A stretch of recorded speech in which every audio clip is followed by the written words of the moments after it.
Flow, he is in A flow, એટલે runners high કહેવાય, એવો હાઈ હોય એ લોકોનો. તે વખતે જે કામ થાય તે સુપેર જ થાય, સુંદર રીતે જ થાય. એની બધી જે નિપુણતા હોય એ ટોળે કળાએ ખીલી ઉઠે. નહીં તો શું થાય કે કર્ણની જેમ છેલ્લી ઘડીએ એ વિદ્યા ભૂલી જાય. વિદ્યા અર્જુન બી ભણેલો છે, કર્ણ બી ભણેલો છે પરશુરામ પાસે, પણ ખરે ટાણે પેલો વિદ્યા ભૂલી જાય છે. અને ખરે ટાણે જેણે ઈશ્વરનું શરણું લીધેલું છે, જેનો સારથી ઈશ્વર સાક્ષાત પોતે છે, એ કે મારે તારી નારાયણની સેના નથી જોતી. દુર્યોધનને કે મારે જોઈએ તો કે જા લઈ જા, મારે તો તું જોઈએ, હથિયાર વગરનો તું જોઈએ છે મને. That is Ishwar Sharanagati. He had already taken Ishwar Sharanagati on that day when he selected Sri Krishna as his Sarthi. એટલે મારો રથ તારા હાથમાં જ છે હવે. એને તો તે દાડેથી, એને તો પહેલા દિવસથી એ તો he was totally શરણાગત થઈ જ ચૂકેલો હતો. એ તો આ અર્જુનને માટે ગીતા નથી, આપણે સૌને માટે આ ગીતા છે. આપણે સૌ અર્જુન છીએ, બધા ભગવાનના પ્રિય સખા છીએ આપણે બધા. ક્યારે કયો સખો પાછો ઘરે આવી જાય એની રાહ જોઈને બેઠેલો છે પેલો બિચારો. તમે સૌ ભગવાનના અત્યંત પ્રિય સખા છો. He is waiting for us. He is waiting for us. જ્યારે હું કરું એમ નીકળીએ ત્યારે સિક્સર ને એ આવવા માંડે, તમારી ચોક્કા ને છક્કા આવવા માંડે, અને પરીક્ષામાં આમ પાસ થઈ ખબર બી નહીં પડે કે કેવી રીતે પહેલો નંબર આવી ગયો. કાર્ય દક્ષતા વધી જાય તમારી, કારણ કે તમે મહેનત તો કરેલી જ હોય, પહેલા વાંચેલું બી હોય, બધું પ્રેક્ટિસ બી કરેલી હોય, 10,000 કલાક બી આપેલા હોય તમે. એટલે ક્રિયા પાછળ તમે 10,000 કલાક આપી દો, પછી ક્રિયાનું ફળ આપોઆપ આવવા માંડે. પણ 10,000 કલાક તે પહેલા આપવા પડે તમારે. ભલે તમને ફીલ થતું હોય કે નહીં થતું હોય, આ ઠંડા ને ગરમ છે કે નહીં એમ ફીલ નહીં થતું હોય તો પણ એ યુદ્ધ છે આપણે માટેનું. Even if you are not feeling the currents, know that the currents are already there, because without current how your breath will flow. પ્રાણ જો શ્વાસના કેન્દ્રમાંથી જો મસલ સુધી જાય નહીં, નાડીઓ મારફતે, તો શ્વાસ કેવી રીતે ચાલવાનો તમારો? ધેટ ઇઝ કરંટ તો જઈ જ રહેલા છે, અને તમને ફીલ નથી થઈ રહ્યું તો કંઈ વાંધો નહીં. It doesn't matter if you don't feel it. Currents R already going, current તો જઈ જ રહેલા છે 100%. તો એક વખતે જે આપણા સેકન્ડ પ્રેસિડેન્ટ હતા, શું નામ હતું એમનું? રાજર્ષિ જનકાનંદ, સેન્ટ જેમ્સ, કેમ જેમ્સ લિન. તો એકવાર એમણે કહ્યું, કોઈએ પૂછ્યું કે I don't feel sir this sensation, that cold and hoarse and all this, I am not able to sense. Dear friend, when you are doing your kriya, I was able to see it. Even if you are not able to feel it, I was able to see it, that it is.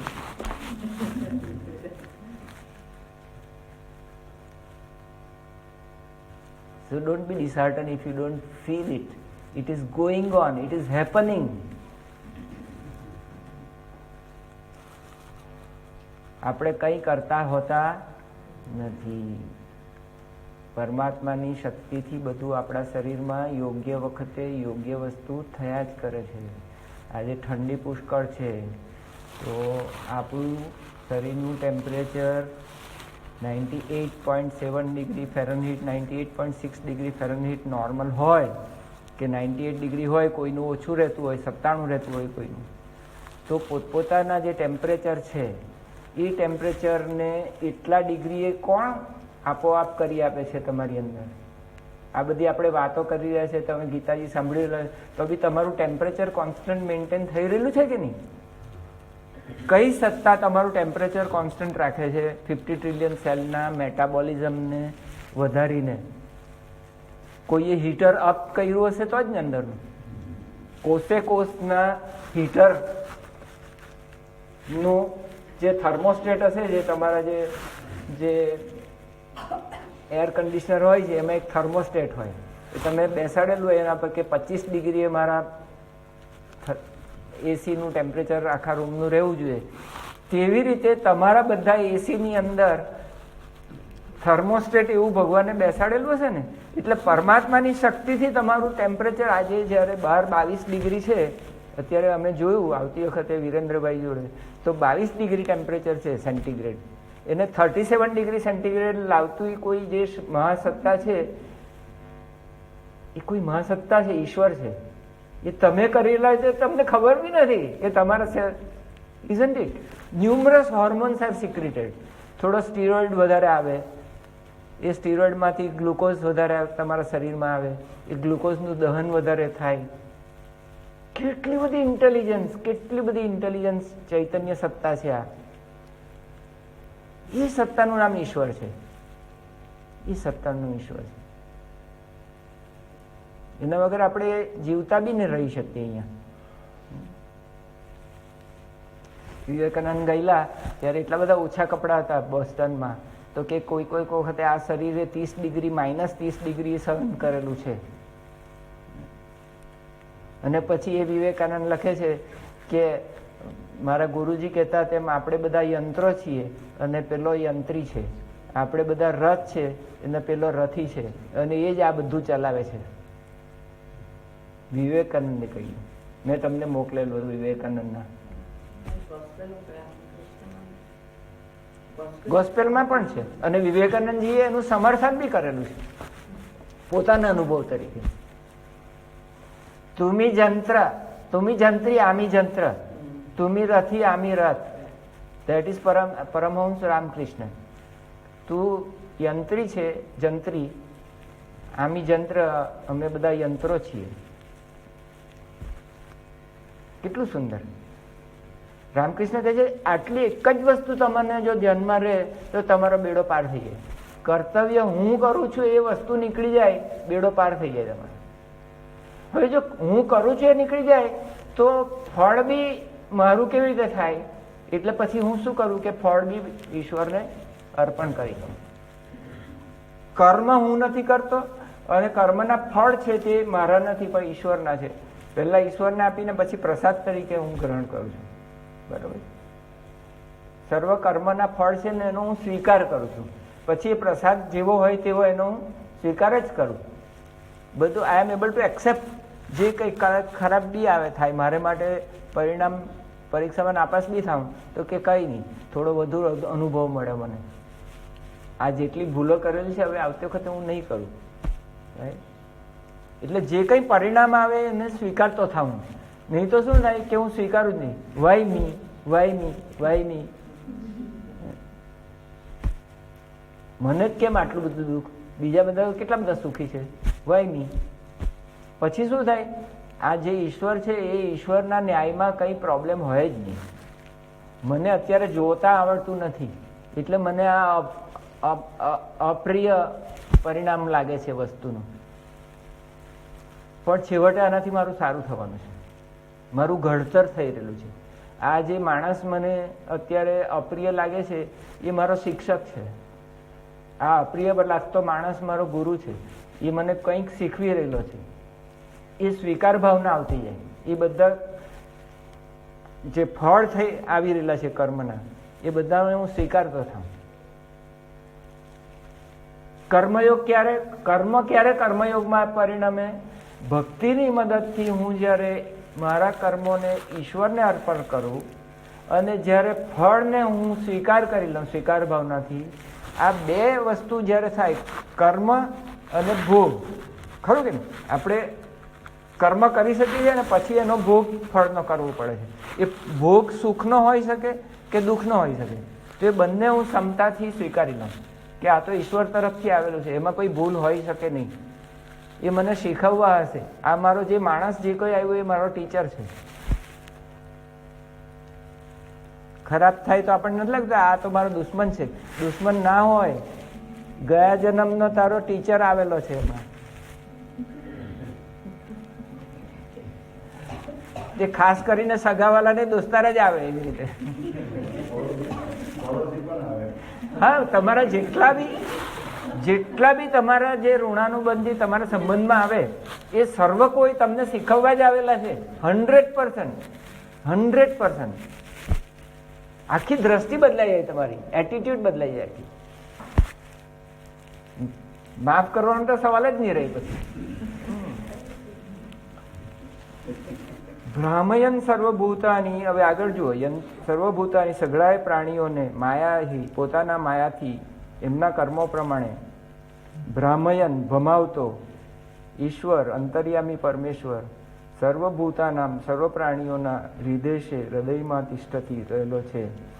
જો આ ભ્રામયન શબ્દનો અર્થ સ્વામી પરમાર્થાનંદજીએ કેનોપનિષદનો દાખલો આપીને કરેલો છે. સ્વામી પરમાર્થાનંદજીનું વિરેન્દ્રભાઈ વારંવાર મોકલતા હોય છે. કલાક એકના લેક્ચર હોય છે, 56 મિનિટથી વધારે નથી હોતા. તો એમાં પરમાર્થાનંદજી અહીંયા ભ્રામયન શબ્દમાં કેનોપનિષદનો જે મેં સમજાવ્યું પહેલા, કે કયા દેવની પ્રેરણાથી મારી આંખ જુએ છે, કયા દેવની પ્રેરણાથી મારા કાન, કયા દેવની પ્રેરણાથી હું પગ ચાલી શકે છે, મારા હાથ હલાવી શકું છું. મતલબ જે કંઈ બી શરીરમાં હું કરી શકું છું એમ મને લાગે છે એ પેલા વાસુદેવની પ્રેરણાથી આ થયેલું છે, એ ઈશ્વરની પ્રેરણાથી આ થયેલું છે, એ ચૈતન્યની પ્રેરણાથી થયેલું છે. એ ચૈતન્યની પ્રેરણાથી તમે અત્યારે મને સાંભળી શકો છો અને હું બોલી શકું છું. આટલું મારા હૃદયમાં બિલકુલ સ્ટ્રોંગ આનું મારા અંદર છે તે અનુભૂતિપૂર્વકનું સમજ હોવી જોઈએ. હવે તમને અનુભૂતિ બી થઈ ને કે ભાઈ તમે હમણાં સાંભળી રહ્યા છે, એ તમારી અંદરની ચૈતન્ય સત્તા અવેરનેસને લીધે you are aware of this.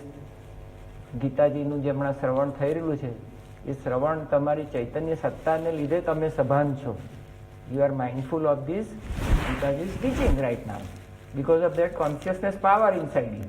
તમારી અંદરની કોન્શિયસનેસથી જ તમે સાંભળી શકો ને. એ તમારો અનુભવ થયો કે નહીં થયો?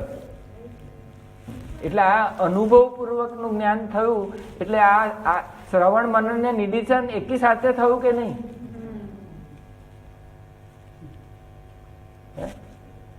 થયું ને? હવે 62 મસલું.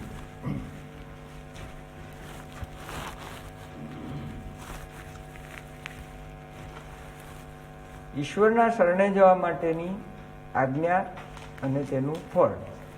તમેવ શરણમ ગચ્છ સર્વભાવેન ભારત તત્ પ્રસાદાત પરામ શાંતિમ સ્થાનમ પ્રાપ્સ્યસી શાશ્વતમ. તમ એટલે આગલા શ્લોકમાં જે ઈશ્વરની વાત કરી તે ઈશ્વરને શરણે જા, સર્વભાવથી શરણે જા. હે ભારત, હે પ્રકાશમાં રથ ભારત, ભા એટલે પ્રકાશ, ભાનું. તત્ પ્રસાદાત તેના પ્રસાદથી પરામ શાંતિમ સ્થાનમ પ્રાપ્સ્યસી શાશ્વતમ. હવે આપણે વાંચશું. તમેવ શરણમ ગચ્છ સર્વભાવેન ભારત તત્પ્રસાદાત પરામ શાંતિમ સ્થાનમ પ્રાપ્સ્યસી શાશ્વતમ. ભારત, હે ભારત એટલે આપ સૌ સાંભળનારા, અહીંયા જેટલા છે એ બધા ભારત છો તમે. સર્વભાવેન સર્વ રીતે, તમ એ પરમેશ્વરના, એવ એને જ. એટલે પછી ત્રીજાની દાઢીમાં હાથ ઘાલવાનો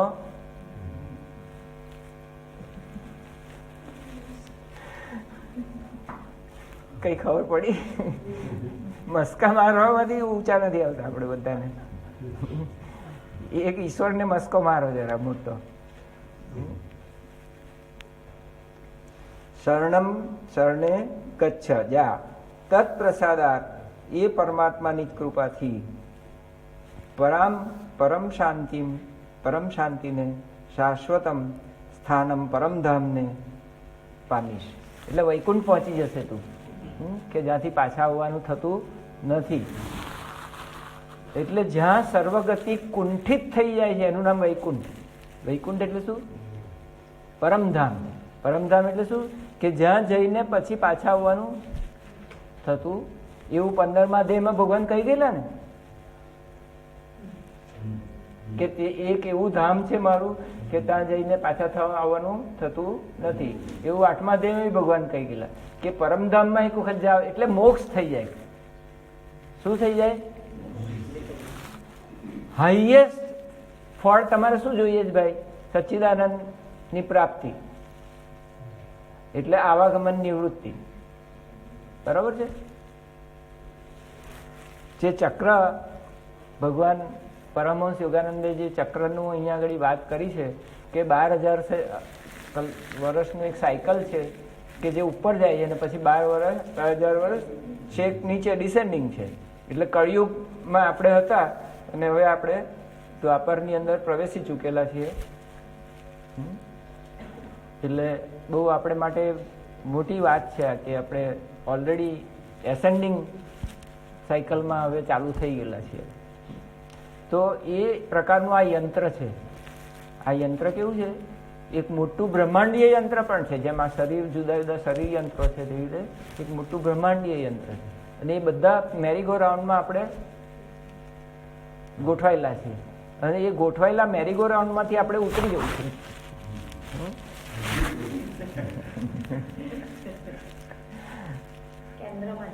કેન્દ્રમાં જવું છે.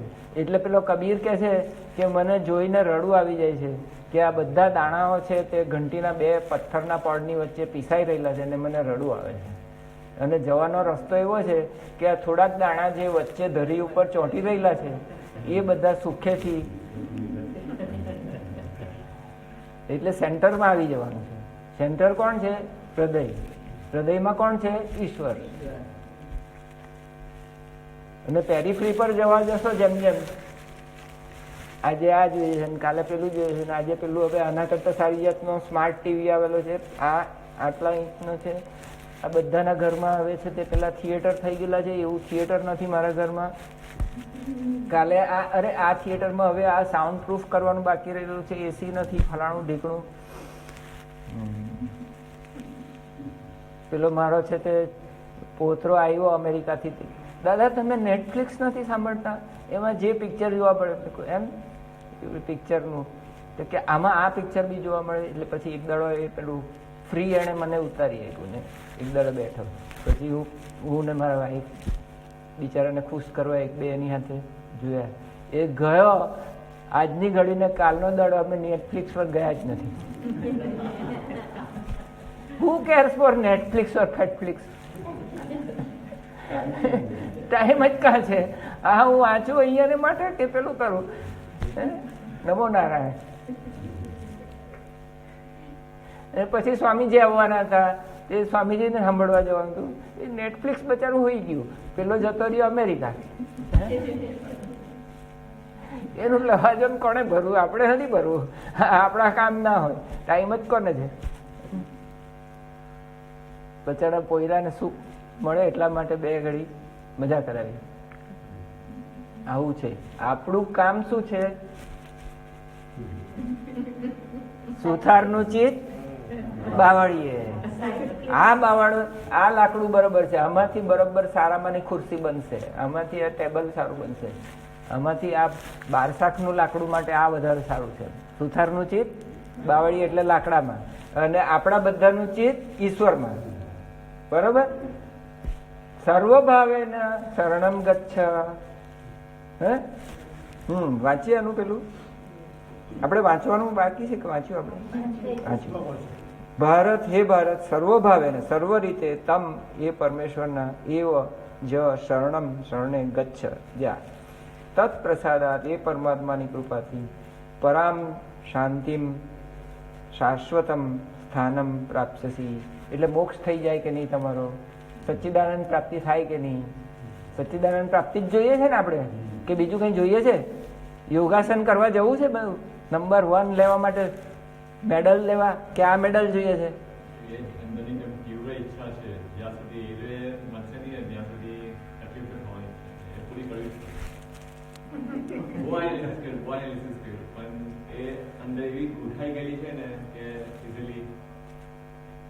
સંસ્કાર સંસ્કાર સંસ્કાર.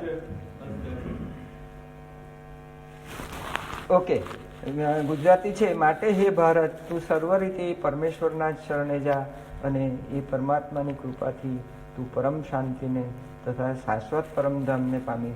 જો ભગવાન છે ને, આની આ જ વાત પેલો હિમેશ માટલી કહેતો હતો ને, 66મો શ્લોક આ વખત લેવાનો છો કે નહીં? તો જો 66મા શ્લોકમાં શું છે? એ જ વાત છે. શરણમ વ્રજ જ છે. મામેકમ શરણમ વ્રજ છે કે નહીં? સર્વધર્માન પરિત્યજ્ય મામેકમ શરણમ વ્રજ. પેલું ઈશ્વરને શરણે જા, તમેવ શરણમ ગચ્છ છે કે નહીં? અહીંયા મામેકમ શરણમ ગચ્છ છે કે નહીં? વાત એકની એક જ છે કે નહીં?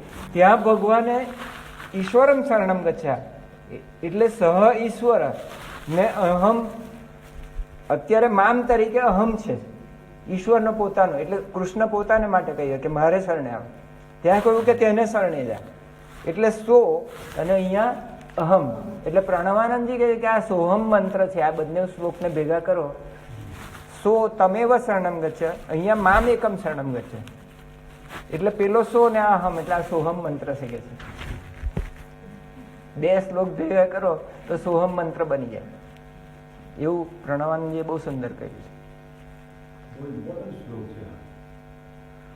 આ બંને શ્લોક એક જ છે, જુદા નથી. ખાલી શબ્દ 66માં ને પેલા માટલીને જોઈતું તો આજે 66માં લેવાનો છે કે નહીં? આજે લેવાયો કે નહીં?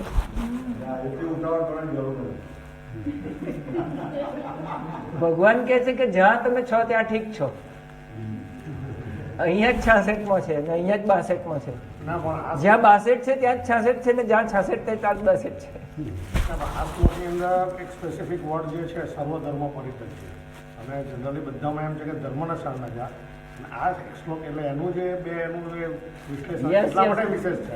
ના ના ના, એ બંને યથાસ્થાન ગમત છે. આ તો તારી વાત બિલકુલ સાચી છે.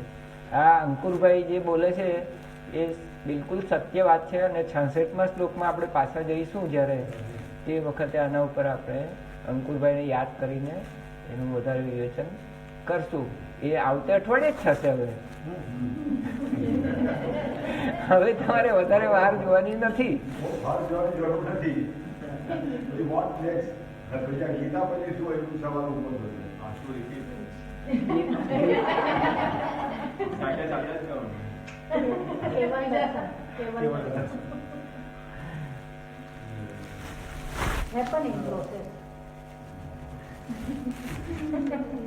એવું કહેવાય છે કે ગીતાજી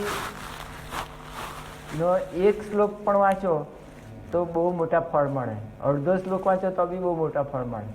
એટલે ખાલી અહીંયા આગળ તમેવ શરણમ ગચ્છ એટલો પદ જ લઈ લો, 1/4 પદ બી લો તો બી તમને મોક્ષ પ્રાપ્તિ થઈ જાય.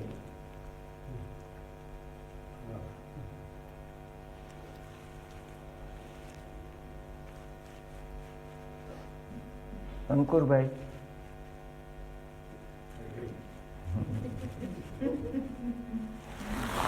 હા, તો શરણમ ગચ્છ, સર્વભાવેન શરણમ ગચ્છ કેવી રીતે થાય?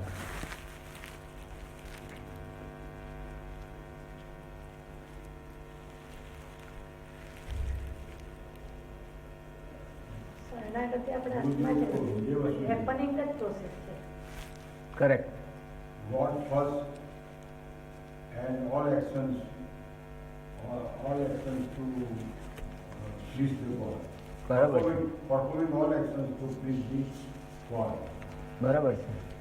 એટલે હમણાં ભગવાને એક જગ્યાએ કહી ગયા આપણને કે આપણા જે જે કર્મ આપણા નસીબ સંજોગે આવેલા છે આપણા નસીબમાં સ્વીકારતો.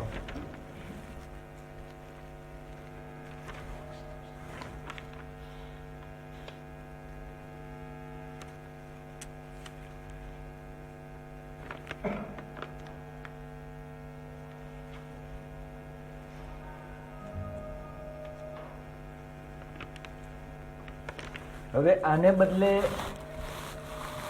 અર્જુન શું કહેતો હતો? અર્જુનને ધ્યાનમાં રાખશો ને તો બધું તમારું વ્યવસ્થિત એ થઈ જશે.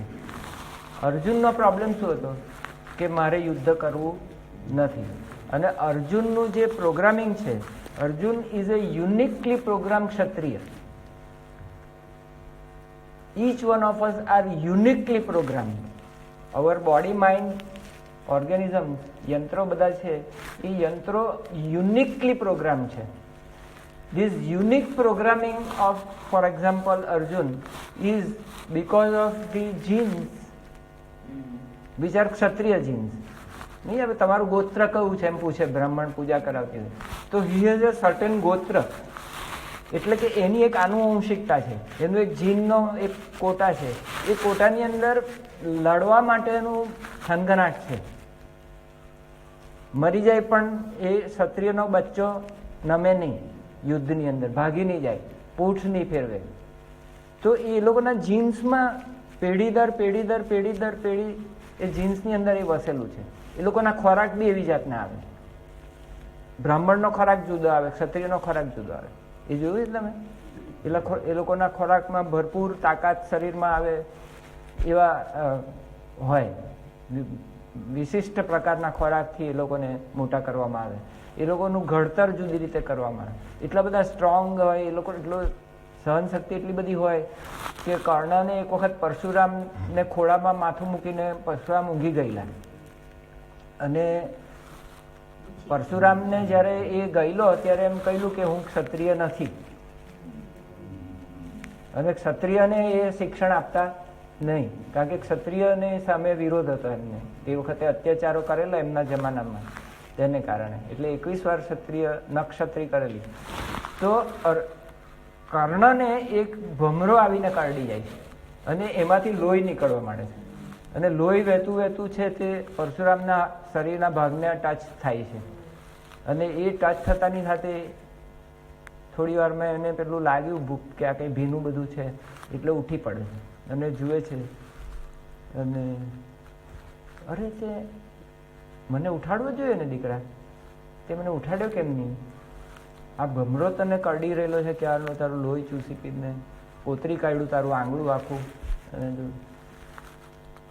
પછી પરશુરામને ખ્યાલ આવે છે કે આ કહે છે કે હું ક્ષત્રિય નહીં, પણ હું ક્ષત્રિય વગર કોઈ દીકરો એવો હોય નહીં શકે, એવા જીન્સ જ નહીં હોય એના કે આટલું બધું સહન કરી શકે. તો કે તું ક્ષત્રિયનો દીકરો છે, તું ગમે તે કે તું ક્ષત્રિયનો જ દીકરો છે, તારી અંદર ક્ષત્રિયના જ જીન્સ છે. So what I want to say is કે એ અર્જુનની અંદર એક તો જીનેટિકલી હી વોઝ હેવિંગ ક્ષત્રિયતા, એટલે કે સત્વ પ્રધાન રજોગુણ એનામાં ભરેલો હતો,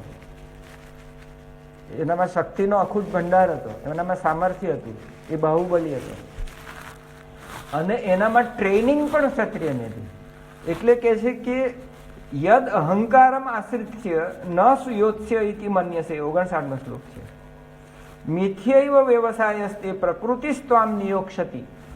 એટલે જો તું અહંકારને આશ્રય લઈને તું એમ માની રહ્યો છે કે યુદ્ધ કરીશ નહીં, તો તારો આ નિશ્ચય મિથ્યા જ છે. કારણ કે તારો આ જે ક્ષત્રિય સ્વભાવ છે તને લડાવ્યા વગર રહેશે જ નહીં. એ જે સાત્વિક રજોગુણ છે એની અંદર, એ સાત્વિક રજોગુણને લીધે એને થશે કે આ આતાઈઓ કેવી રીતે આના ઉપર, આ પૃથ્વી પર રાજ્ય કરી શકે, આ આતાઈઓને તો મારે મિટાવવા જ પડશે. એવું ગમે ત્યારે બી એના મગજમાં એ સાત્વિક ભાવ છે તેને એ અસત્યને સહન કરી નહીં શકે. આટલો બધો જે ટેરરિઝમ ચાલી રહેલું છે રાજ્યમાં, દુર્યોધનના રાજ્યમાં જે ખરાબ ટેરરિઝમ ચાલી રહેલું હતું અને પાપાચાર ચાલી રહેલા હતા, એનાથી એનો આત્મા કકડી ઉઠેલો હતો. સાત્વિક માણસ હતો એ. અને એની અંદર જે રજોગુણ હતો એનામાં ભયંકર તાકાતો હતી ક્ષત્રિયતાની, અને એની ટ્રેનિંગ હતી. એટલે કન્ડિશનિંગ એનું એવું હતું કે એની ન્યુરોપ્લાસ્ટિસિટી એવી હતી. જેમ તને આસન કરવાનું મન થાય જ, તેમ આ ભાઈને યુદ્ધ કરવાનું મન થાય જ. તો ભગવાન શું કહે છે કે ભગવાનની જે પ્રકૃતિ છે 3 ગુણમયી, એ 3 ગુણમયી પ્રકૃતિના લીધે આપણા સૌના યંત્રો થોડા થોડા જુદી જુદી રીતે વિચારતા હોય. We are all uniquely programmed organisms. No two individual things in the same way. So he was so uniquely program કે આ તારો મિથ્યા વ્યવસાય છે કે તો તું જો અહંકારનો આશરો લઈને કામ કરશે તો ખાડામાં પડશે કે હું યુદ્ધ નહીં કરીશ, અને અહંકાર છોડીને હું જે ઈશ્વર તેને શરણે આવશે તો બધું બરાબર થઈ જશે.